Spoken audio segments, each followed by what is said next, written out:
c'est Nathalie Arthaud. Bonjour. Vous êtes candidate à l'élection présidentielle. Et pour vous interroger à mes côtés ce matin, Christophe Bordet de Sud Radio. Bonjour Christophe. Et Michael Zamès de Public Sénat. Bonjour Michael. Bonjour à tous. Nathalie Arthaud, vous le savez, un attentat a eu lieu hier soir à 20h50 sur les Champs-Élysées. L'homme qui a abattu un policier et blessé deux autres et une touriste était visé par une enquête antiterroriste pour avoir manifesté son intention de tuer des policiers.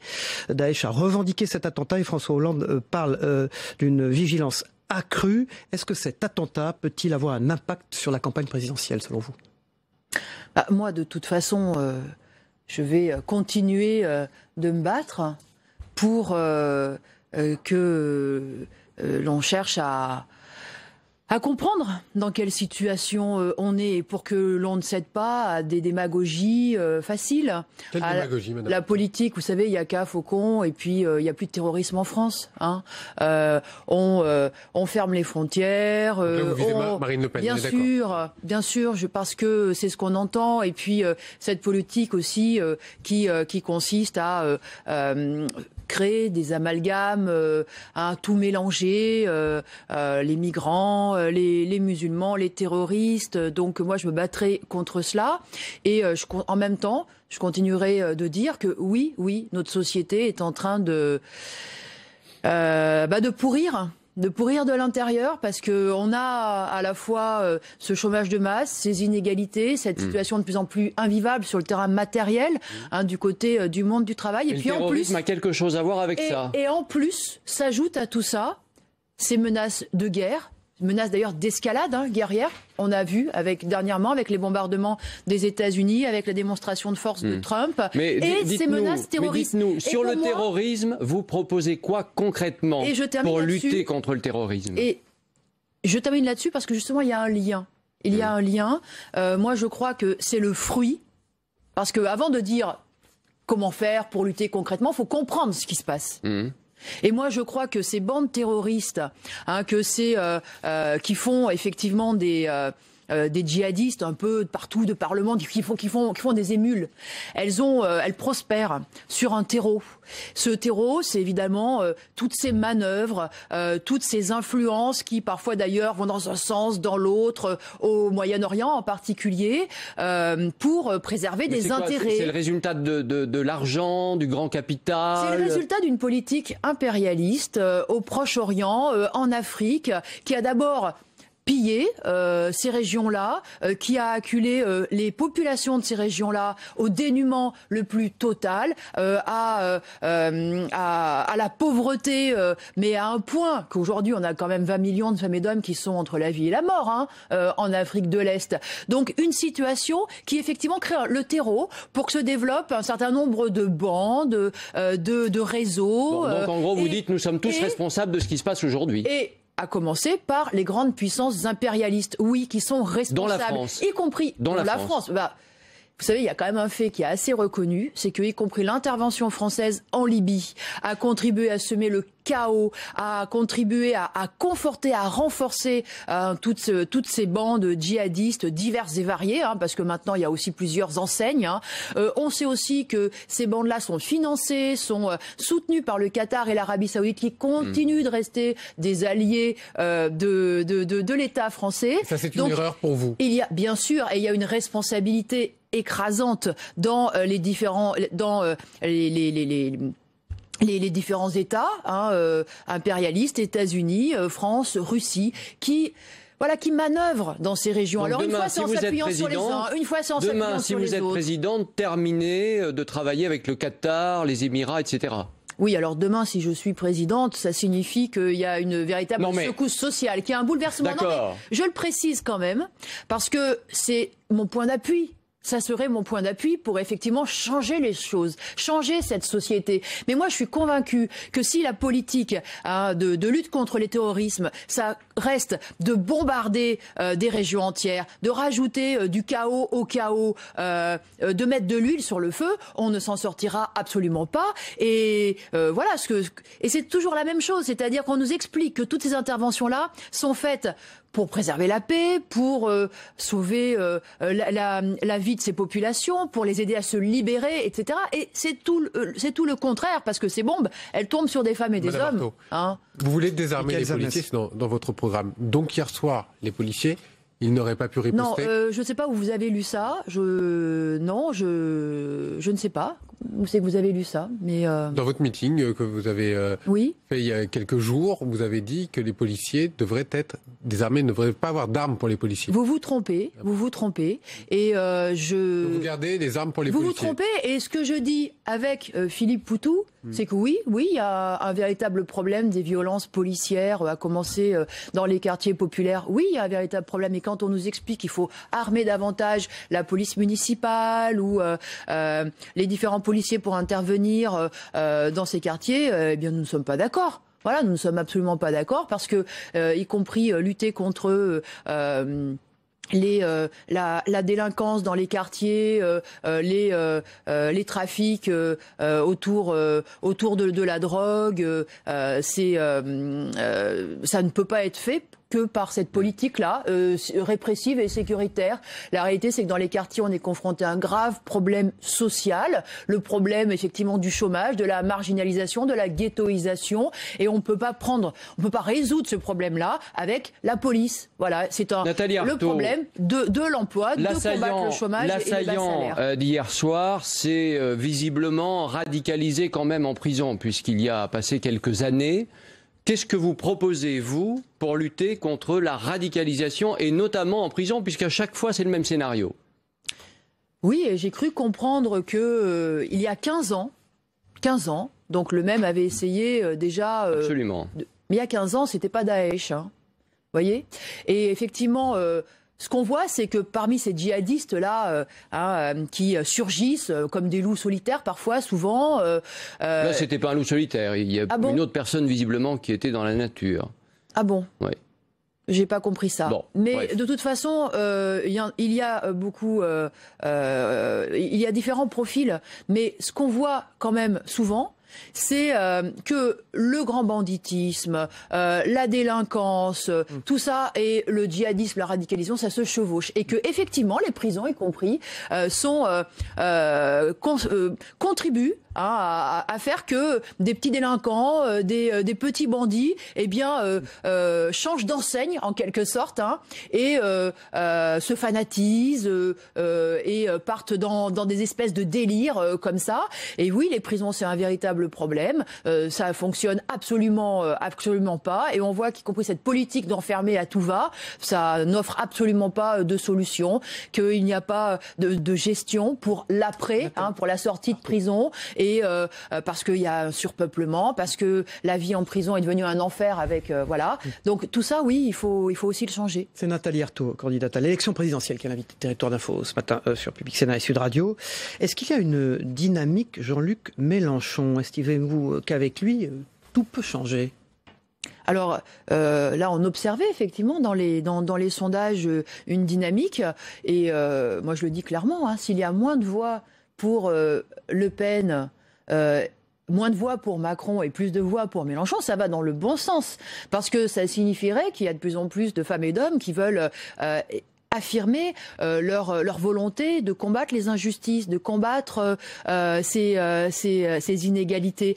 Et en même temps, moi je dis attention, tous ceux qui croient que Jean-Luc Mélenchon va empêcher cela et va nous protéger des licenciements, des fermetures d'usines, des bas salaires, se trompent. Oui, se trompent parce que on est confronté à une véritable guerre de cette classe capitaliste contre le monde du travail. C'est une guerre à coups de fermeture d'usines, de suppression d'emplois, de blocage des salaires, et d'augmentation Mélenchon des ne pourra pas lutter contre ça si jamais il... Et d'abord, je ne l'entends même pas la dénoncer. Je ne l'entends même pas dire que oui, il y a une lutte de classe féroce qui se mène à Whirlpool, chez PSA, mais aussi à Sanofi, mais aussi dans le secteur bancaire, dans toutes les entreprises. Vous savez... mais vous lui dites quoi, Jean-Luc Mélenchon, donc, ce matin? Parce que si jamais il arrive au second tour, vous serez bien obligé de voter pour un candidat. Mais moi, ce n'est pas à Jean-Luc Mélenchon que j'ai envie de parler. J'ai envie de parler à ceux qui se posent la question de voter pour lui. Et j'ai envie de leur dire, les socialistes, une fois qu'ils arrivent au pouvoir, ils font mine de redécouvrir le mur de l'argent. Ces puissances de l'argent que Léon Blum, en 1936, avait mis en avant en parlant des 200 familles, avait expliqué qu'il s'était soumis aux 200 familles et qu'il n'avait pas eu le choix une fois arrivé au pouvoir. Et à chaque fois, ils nous refont le coup. Donc pour vous, Mélenchon, c'est le candidat socialiste, le vrai candidat socialiste. Ah bah clairement, d'ailleurs, vous savez, il ne cache pas sa fidélité et son modèle, c'est François Mitterrand, qu'il en est très fier, etc. Donc moi, je dis aux travailleurs, que c'est un illusionniste. Oui, il véhicule des illusions parce que cette guerre sociale, eh bien, il faut y répondre de la seule façon possible, c'est-à-dire au travers des grèves, du rapport de force, des mobilisations des travailleurs, de leur conscience. Ça veut dire, vous savez, aujourd'hui, même pour avoir 1% d'augmentation, il faut se battre. Même pour se faire payer des heures de travail, il faut se battre. Alors quand on nous explique que les choses vont se faire par décret, par en haut, etc., on ne peut pas y croire. Donc voilà, je dis aux travailleurs, non, la réalité c'est qu'il va falloir qu'on réponde par nos propres moyens et qu'il faut en être conscient et que dans cette élection, eh bien, il faut conforter le camp du monde du travail. Il faut conforter les revendications des travailleurs. Il faut donner raison à ceux qui se battent au jour le jour, leur dire qu'ils sont légitimes. Madame Artaud, puisque vous parliez des ouvriers, qu'est-ce que vous répondez aujourd'hui au Front National qui est en tête, notamment dans les intentions de vote pour les ouvriers?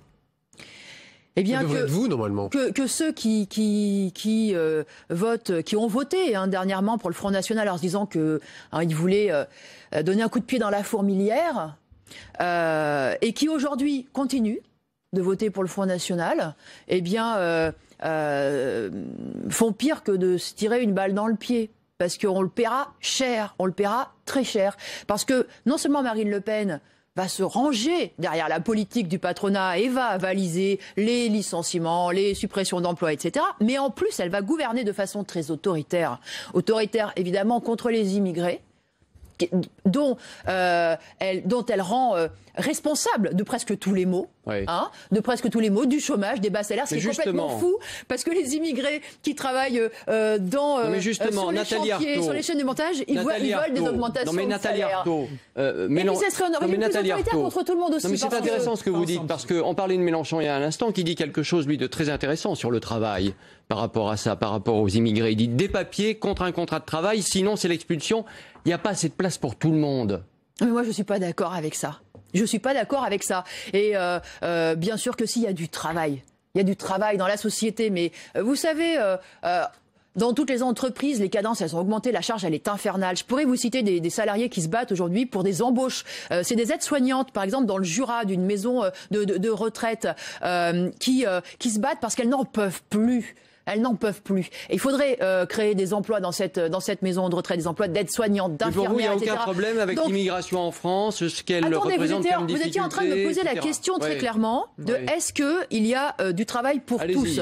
Et moi, je vous dis que oui, il y a du travail pour tous. On pourrait créer des emplois. Il faut créer des emplois. Dans les hôpitaux, dans les écoles, dans les transports, il y a des trains annulés. On nous dit qu'il manque des conducteurs de train, des cheminots. Mais il faut en créer des postes.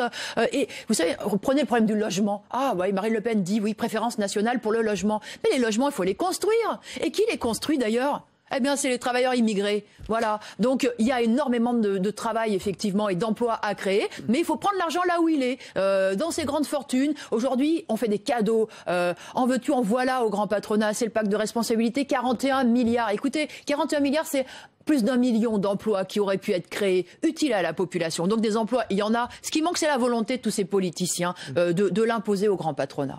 Nathalie Artaud, candidate à l'élection présidentielle, est notre invitée. Est-ce que vous avez le sentiment d'avoir réussi votre campagne électorale, vous?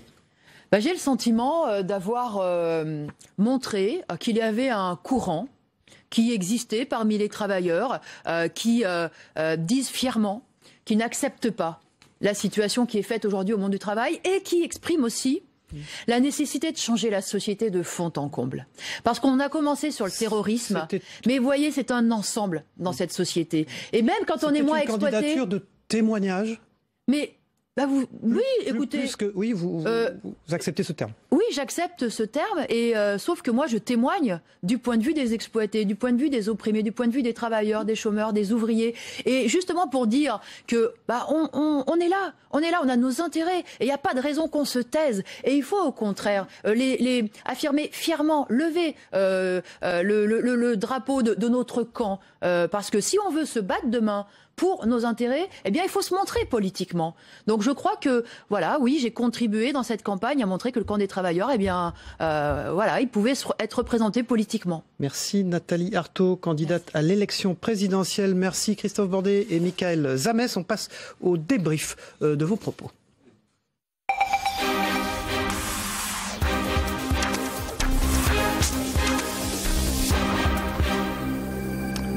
Voilà, j'accueille Hubert pour à la fois débriefer l'actualité et ce que nous a déclaré Nathalie Arthaud ce matin, qui reste en plateau avec nous.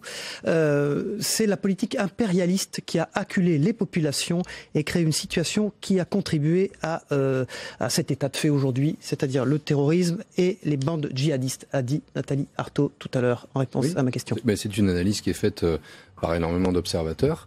C'est une analyse qui est reprise dans le rapport annuel de la CIA, même si elle est largement impliquée dans ce qui a pu se passer dans ces territoires, mais bien entendu que les intérêts économiques jouent un rôle crucial dans ces pays-là, bien entendu qu'ils sont à l'origine des migrations et que, in fine, cela agit sur le terrorisme. C'est quelque chose qu'on a peut-être moins entendu ces derniers temps, mais c'est un aspect du terrorisme qui est largement partagé, qui n'avait peut-être pas sa place dans le cadre d'une campagne électorale où les candidats ont choisi de beaucoup plus insister sur les moyens, la politique pénale, etc. Donc c'était peut-être bon de le rappeler, en effet. Hubert Coudurier. C'est un peu plus subtil que ça. Je veux dire que George Bush a créé un bordel invraisemblable au Moyen-Orient lors de l'invasion de l'Irak. Et n'oublions pas que les gens de Daesh proviennent en fait de l'armée irakienne. Mais ensuite, on est passé à un autre stade de lutte antiterroriste sous Barack Obama, qui a été en fait la politique de liquidation ciblée. Aujourd'hui, le problème, c'est ce problème de la France, de la politique étrangère de la France, qui a été très active en fait avec le président Hollande. Donc personnellement, je considère qu'elle était tout à fait justifiée au Mali, au Moyen-Orient. On s'est mis en première ligne de façon peut-être excessive. Rappelons que Jacques Chirac avait refusé l'intervention en Irak et que, est-ce qu'il y a un lien de cause à effet, le territoire français a été sanctuarisé pendant 10 ans.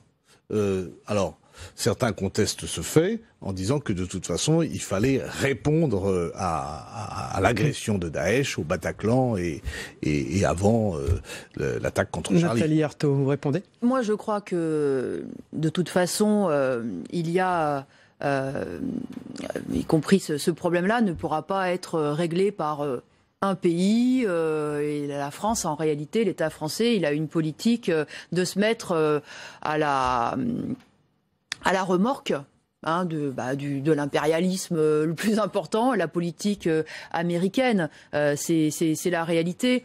Et voilà, moi, ce que je continuerai de dire, c'est que voilà, que ce soit Hollande, mais que ce soit tous ceux qui vont surfer là sur cette menace et qui vont nous expliquer qu'ils sont en mesure de nous protéger. Mais la question du Bercoudurier sur le Mali, sur le Mali par exemple, très concrètement. Non, mais juste pour dire cette idée, ceux qui vont nous expliquer que voilà, ils vont nous protéger en ouvrant des prisons, en érigeant des murs, sont les pires parce qu'ils nous protègent de rien dans la mesure où cette menace et les racines profondes de cette menace sont toujours là et ne peuvent que produire demain. Est-ce qu'on a eu raison d'aller au Mali ? Non. Bien sûr que non, on n'a pas eu raison. Et vous savez, la France, elle a une responsabilité en Afrique bien particulière, parce que elle n'est pas présente en Afrique depuis 2 ans, 5 ans ou 10 ans. L'histoire de la France et de l'Afrique et de la colonisation française en Afrique est une longue histoire. Et on peut en faire aussi le bilan. Oui. Qu'est-ce que la France a amené à l'Afrique ? Et moi, je crois qu'elle a contribué en fait à plonger ce continent dans le sous-développement, en le pillant et en continuant de le faire aujourd'hui. Excessif. Je pense que l'intervention au Mali était nécessaire puisque il y avait quand même un risque de création d'un État terroriste dans une bande sahélo-saharienne qui était déjà déstabilisée par la multiplication des katibas. La question ensuite, c'est aussi le problème des alliances. On parle des États-Unis. C'est clair qu'on ne peut pas agir contre le terrorisme, et même en Afrique de l'Ouest, où on est en première ligne, sans le renseignement américain. Par ailleurs, beaucoup d'opérations de liquidation ciblée l'ont été grâce aux Américains qui nous ont indiqué la localisation des cibles. Mais il y a aussi le problème de l'alliance avec la Russie. Et le fait que, globalement, la haine est un puissant fond et que, effectivement, plus on tape, plus on crée du terrorisme. Et on ne peut pas non plus rester inerte. Donc c'est pas si simple.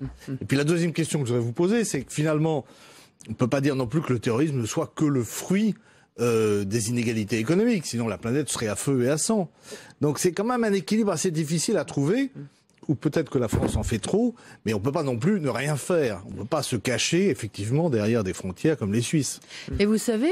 tout le monde est touché. Y compris en Afrique, la France se repose et soutient combien de dictateurs sanguinaires et oppressifs pour leur population, pour Alors leur c'est l'effet pervers peuple. Effectivement de la politique Donc, africaine, ça, c'est par qu'on a contre, soutenu trois chefs d'État qui étaient essentiels, notamment Idriss Déby au Tchad. Oui, on peut parler de Mobutu, on peut parler... Mobutu, c'est vieux, c'est fini. Oui, mais enfin, on est dans la lignée. On a Déby, Issoufou, et le troisième, c'est Sassou Nguesso, qu'effectivement la France a soutenu. Juste pour dire que quand ces pays-là sont bien tenus par des dictateurs, il n'y a pas de problème.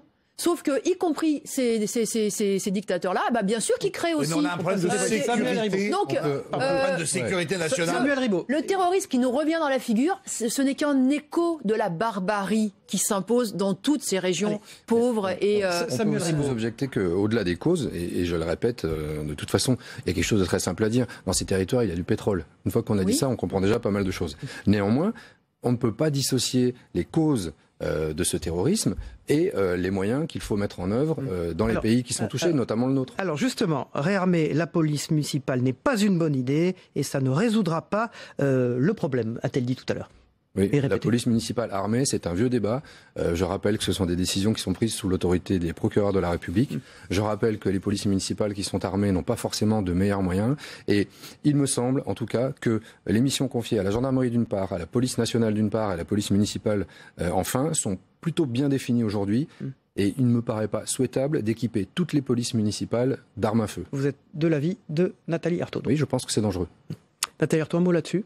On en a quand même des exemples. Regardez ce qui se passe aux États-Unis. Oui, alors là, les armes, et puis y compris, elles circulent bien plus largement. Et on n'a pas moins de criminalité. Il y a même plus de morts. Il y a, dernièrement, c'était pas un djihadiste. Vous savez, celui qui s'est filmé en assassinant. C'était juste un dingue. Voilà. Voilà, Nathalie Arthaud, sur la campagne elle-même. On va revenir juste un petit moment sur la campagne. À la question, y a-t-il une dynamique que Jean-Luc Mélenchon? Nathalie Arthaud a répondu clairement oui. Mais est-ce que vous estimez qu'avec lui tout va changer? Réponse non, vous avez entendu.